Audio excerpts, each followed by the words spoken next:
నమస్కారం అండి. ఈరోజు పచ్చి పులుసు చేస్తున్నాను. ఎలా చేయాలో చేసి చూపిస్తాను. పెద్ద ఉల్లిపాయ అంత చింతపండు తీసుకున్నాను, రసం తీసి ఉంచాను. దాంట్లోకి కావాల్సిన పదార్థాలండి. ఈ చెన్నుల్లిపాయలు తీసుకున్నాను, ఒక 5-6 రెబ్బలు.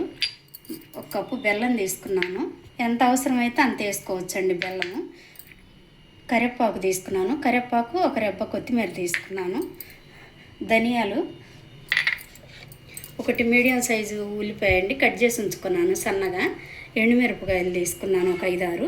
ఈ ఎండుమిరపకాయలు కాల్చాలండి. కాల్చి కచ్చపచ్చగా నూరి అప్పుడు వేసుకోవాలి. పొడి కారం వేయకూడదు, టేస్ట్ బాగోదు పొడి కారం వేస్తే.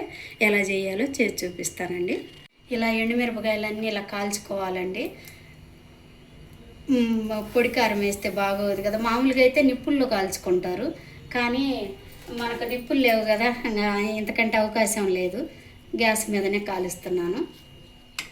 ఇలా అన్ని మిరపకాయలు ఎన్ని అవసరమైతే అన్ని మిరపకాయలు ఇలా కాల్చుకోవాలి. కల్లుప్పు వేసి కాల్చిన మిరపకాయలు దంచుతున్నానండి. తగినంత కల్లుప్పు వేస్తున్నాను. మళ్ళీ సరిపోకపోతే ఉప్పు చూసుకొని వేసుకోవచ్చు. పచ్చగా దంచి వేసాలండి. ఇలా కచ్చిపచ్చగా అంతా దంచానండి. ఇలా దంచింది, ఇలా రసం తీసి పెట్టుకున్నాం కదా చింతపండు, అలా వేసుకోవటమేమో.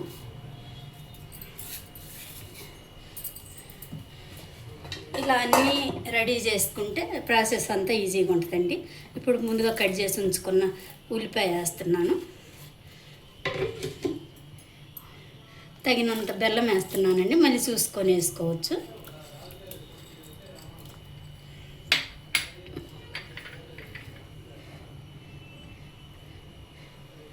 కొత్తిమీర వేస్తున్నానండి, కొంచెమే ఉంది, ఒక రెబ్బ ఉంటే వేస్తున్నాను, ఎక్కువ లేదు, ఉంటే ఇంకొంచెం వేసుకోవచ్చు. పసుపు వేస్తున్నాను, చిటికెడు పసుపు వేసానండి.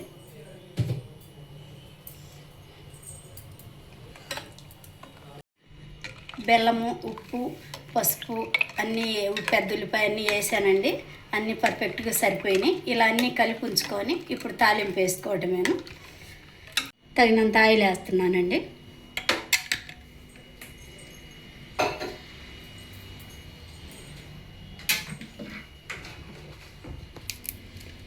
రెండు ఎండుమిరపకాయలు వేస్తున్నానండి.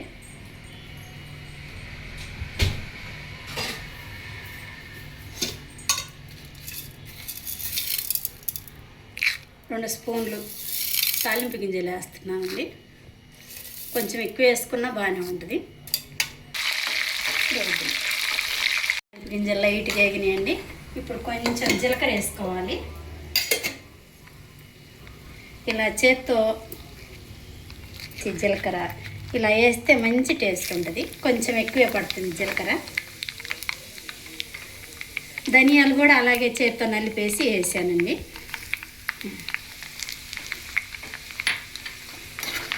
ఇవి కూడా కొంచెం లైట్గా ఆగనివ్వాలి. ఇది కొద్దిగా లైట్గా వేగిన తర్వాత కొంచెం చెన్నుల్లిపాయ, చిదిపి ఉంచుకున్న చెన్నుల్లిపాయ అండి, కొంచెం ఒక 5-6 చెన్నుల్లిపాయలు వేసాను.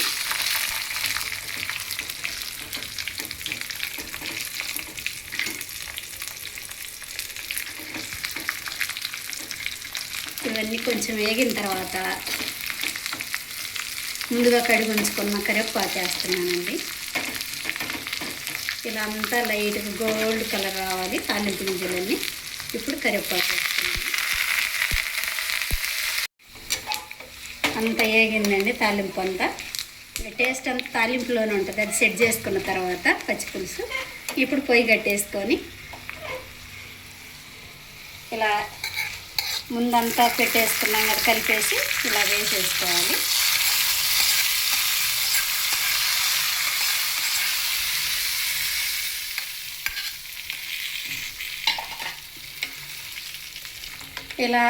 నేను ఇలా చేశానండి. మీరు కూడా ఒకసారి ఇలా ట్రై చేసి టేస్ట్ ఎలా ఉందో కామెంట్ సెక్షన్లో చెప్పండి. లైక్ చేయండి, షేర్ చేయండి, సబ్స్క్రైబ్ చేయండి. మరిన్ని వీడియోస్ కోసం స్కిప్ చేయకుండా వీడియో చూడండి, అప్పుడు సబ్స్క్రైబ్ చేయండి.